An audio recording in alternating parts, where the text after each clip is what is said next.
Get ready to tune in, turn back the dial, and rediscover the airwaves of yesteryear. This is Echoes from the Past, your backstage pass to the shows that changed everything. Welcome back to Family Friendly Frights, where we dive into the spine-tingling world of old-time radio and unearth the secrets of your favorite horror classics. Today, I want to start with two unforgettable episodes that, honestly, still linger in the back of my mind, no matter how many times I listen to them. First up, Night of the Wolf, starring the one and only Vincent Price. Vincent Price, what a voice, right? I mean, he was captivating in everything he did, whether it was film, television, or, of course, radio. And Night of the Wolf is no exception. His voice had this, almost hypnotic quality, like he was pulling you right into the story with every word. He kind of had that dual thing going on, something both charming and chilling at the same time. Okay, picture this. You're sitting alone on a quiet night, lights dimmed, and suddenly Price's velvety voice tells you about a man cursed to be a wolf. It's gripping, it's eerie, and it's unforgettable. And let me say, the sound effects. Those howls. They had this rough, almost spine-tingling rawness that made it all the more authentic.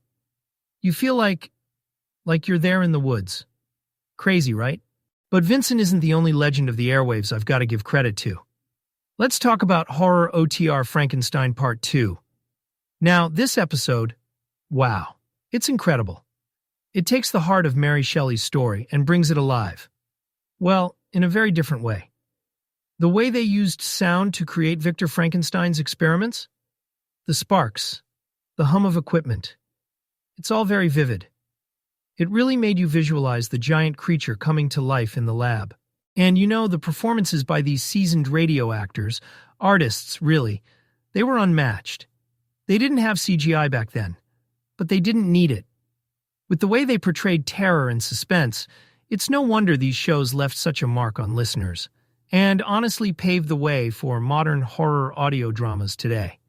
Podcasts like this one, too, in a way, owe a little nod to these pioneers.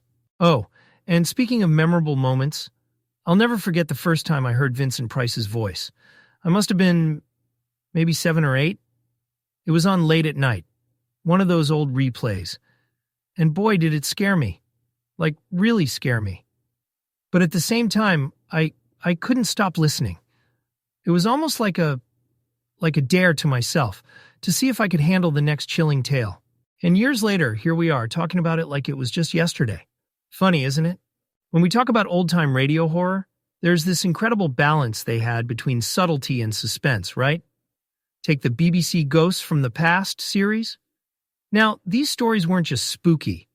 They were layered, They mixed folklore, a bit of what you'd call psychological horror, and wrapped it all up in this quiet, creeping tension that just got under your skin. It's fascinating how they could do so much with so little. I mean, you think about the use of silence. That pause right before the ghostly door creaks open, the faint echo of footsteps down an empty hallway. It was genius. The kinds of effects that let your mind do most of the heavy lifting. And then there's Appointment with Fear. Oh, this one was ahead of its time. Hosted by Valentine Dial. They called him the Man in Black. His intros alone were spine-chilling. Like you knew you were in for something unforgettable. They didn't rely on over-the-top shocks or gore.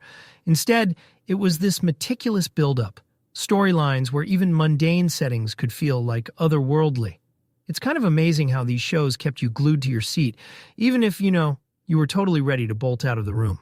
But if there's one story that really sticks with me, it's got to be The Willows by Algernon Blackwood. Now, this was originally a short story, but it got adapted into this multi-part radio drama. And wow, what a haunting experience. The idea of two travelers dealing with forces that, honestly, might be beyond human understanding? That's classic horror right there. And the way they staged it, oh man, it made you feel the oppressive, almost suffocating presence of the willow trees. Like, this wasn't just a setting. It was a character in the story itself. And, they really leaned into Blackwood's original theme, that beauty and danger of nature. There's something timeless about it. Even listeners a generation, or two, removed from its first broadcast still get, completely immersed. It's It's one of those works that captures how radio could make the simplest elements unbelievably terrifying. I've always said there's a kind of magic to hearing these things without, actually seeing them. It sparks your imagination. You picture the swaying willows, the rising river, the sense of something watching, lurking just out of sight. Honestly, I don't think there's a movie or TV show that could recreate that perfectly. Well, that's just me, being a little nostalgic, but hey, I think a lot of you would agree. There's something really special about family-friendly horror, isn't there? It's got this unique way of drawing people together. I mean, it's like a little thrill, a little chill, but nothing too intense. And the cool part? It bridges generations. It's the kind of thing you can sit down and enjoy with everyone. Parents, kids, even grandparents.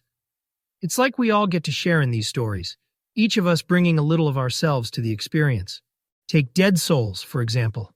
Now this one, originally based on Gogol's work, was adapted into a spooky audio drama that's become a bit of a classic. And it's all about atmosphere.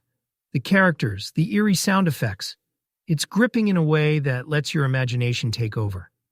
There's no explicit violence, nothing too scary, but still, you've got that tension. It's just enough to make you sit up and listen, or maybe hide under a blanket, if you're like me as a kid. And then there's The Children of Witchwood. Now this had more of that, classic fairy tale vibe. A little dark, a little mysterious. It's the kind of story where you can feel the weight of the old woods, the secrets hidden in shadows. But it's not terrifying. It's more about igniting curiosity. Getting you to ask, what's out there? What could happen next? Honestly, it's a great introduction to the wonderful weirdness of horror for younger listeners. I remember playing an episode like this for my kids a couple of years back. Just a fun way to share something I loved growing up. They were, maybe 8 and 10 at the time? And watching them get into it, seeing their imaginations light up in real time, it was amazing. They'd come up with theories, draw pictures of the characters. They even started making up their own creepy stories. It reminded me why I've always loved this genre so much. And this is the thing about family-friendly horror. It's not about shock or gore. It's about sparking something inside you. It's about using sound and story to transport you to another world, And when you're sharing it with kids, you get this wonderful mix of curiosity and connection. It's why I think horror like this will always have a place in our hearts, no matter how much media evolves. So whether it's Dead Souls, The Children of Witchwood, or even something new, keep sharing these stories. Pass them on. Watch those little sparks of imagination grow. Because honestly, there's no better legacy for horror than families huddling together, letting the shadows dance. Not too scary, but just scary enough. And that's all for today's episode of Family Friendly Frights. Thanks for joining me, and until next time, keep the lights dimmed, the stories spooky, and the imagination wide open. See you soon. Thank you for joining us on this journey through the airwaves of the past. We hope you've enjoyed exploring the classic radio shows that shaped generations and left a lasting legacy. Be sure to subscribe so you never miss an episode of Echoes from the Past. If you loved today's episode, don't forget to share it with fellow fans of history, storytelling, and vintage radio magic. Until next time, keep your dial set to the golden era and let the echoes of the past remind us of the timeless power of radio.